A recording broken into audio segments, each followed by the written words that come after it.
Well, hello there, Internet. It's been a couple of days since we last chatted, so I thought I would catch you up on the last couple of days. Anyways, so after Halloween we went on a Segway tour around San Francisco, and I'm not really the most physically active of humans out there. On the other hand, Toby is the complete opposite. He loves adventure and he loves going out, and so we had to try and find some sort of compromise. Like, I would not survive a biking or hiking tour. Just to let you know, I would just piss everyone off in the group with my slowness. And segwaying is, well, I didn't really know what segwaying is. I've seen them before, but I didn't know what it entailed. And so I thought, this is something we could try. It is outdoors, without too much physical exertion.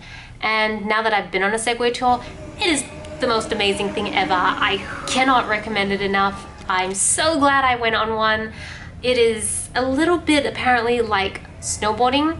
I've not snowboarded before, but that's what the tour guide said, because it's all about shifting your weight. But basically it was a tour right around all the key areas of San Francisco on a Segway. One of the main things I remember that I wanted to talk about was this focaccia shop. Focaccia? Basically, it's this Italian bread shop. Have you guys seen this episode from Seinfeld where they have the soup Nazi? Well, this is pretty much the focaccia Nazi, so it was quite the experience. Find it strange that a shop is so well known for giving terrible service, and that's what makes it so popular, aside from the fact that they've been around for 102 years, etc., and they specialize in focaccia. But yeah, I find that really weird. And the focaccia was okay. I mean, it was good, but I'm sure I've eaten a lot better. It just didn't stand out. The food didn't stand out, but the experience did, and isn't that what matters? After the Segway tour, we pretty much just did a bit of shopping, and then we had dinner at this super fancy restaurant called Bennu. And I kind of make it a point on all my holidays to go to at least one really fancy restaurant, usually Michelin star rated, because I just find that it's just a really interesting experience, and it's one that you don't normally get in Melbourne, except Bennu was a little bit like Vudemon in Melbourne, so you kind of could get the same experience, only it was an 18-course meal and it was all Japanese and Chinese inspired, so that worked in my favor because I was much more accustomed to the food. But yeah, it was a really good experience. And then after that, the next day, which is today, we didn't really have anything planned, so we were just listing out a bunch of stuff that we wanted to cover that we hadn't been able to cover the last couple of days that we could cover on foot, so basically just the central area of San Francisco. We walked through Chinatown, which is, I don't know, I mean, I've been through Asia. I've spent most of my years in Asia.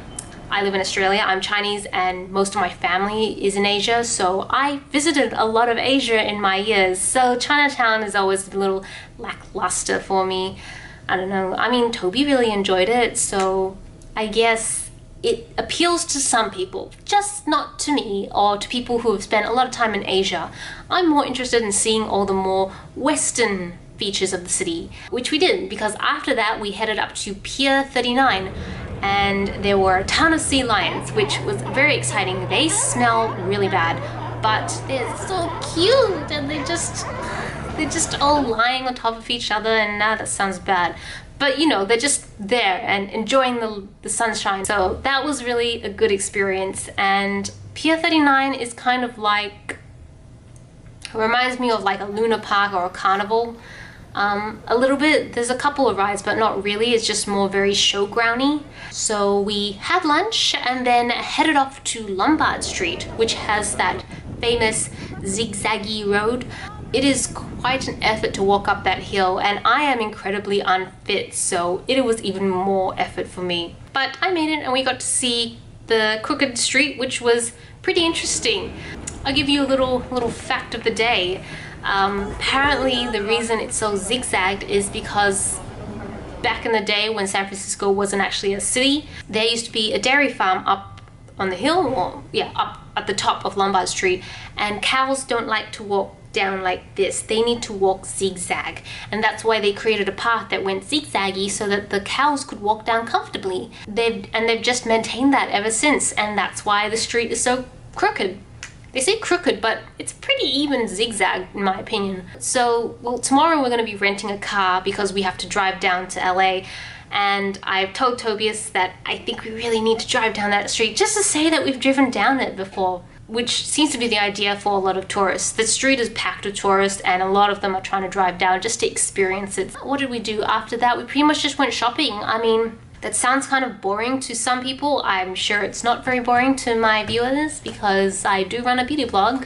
Superficiality for the win. I mean, that's one of the charms of America as an Australian because there's so many shops and brands that are available here that I hear of a lot on YouTube from watching other YouTube videos that I just don't have access to. So it is just so nice to walk into a Bath and Body Works or a Forever 21 or a H&M or Walgreens just to experience it. And I will tell you that the variety here is insane. For example, we went to the Target, which by the way is very different from a Target in Australia. They have groceries in the Target here. Anyways, besides the point, Special K. I thought Special K was just a one thing. Like, I didn't even think there were flavors. It's just Special K, like cornflakes. Just, yeah. Apparently you can get them in different flavors here, like up to 5 or 6, which is insane. Insanely good. I'm so jealous because I want to try everything here. I want to try all the different makeup brands, and I just want to try all the hot chocolate flavors and the drink called Snapple, which is like an iced tea. And you can make Lipton iced tea from powder.